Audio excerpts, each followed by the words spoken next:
Putin Pak, Bu. Boleh. Coba.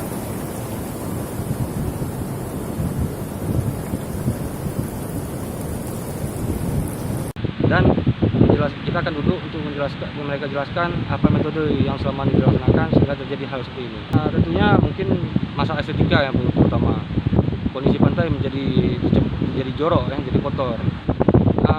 Jika ini terus menerus juga mungkin mengakibatkan jenis plankton itu yang akan mati, bukan ikan yang akan mati. Namun karena plankton itu mati,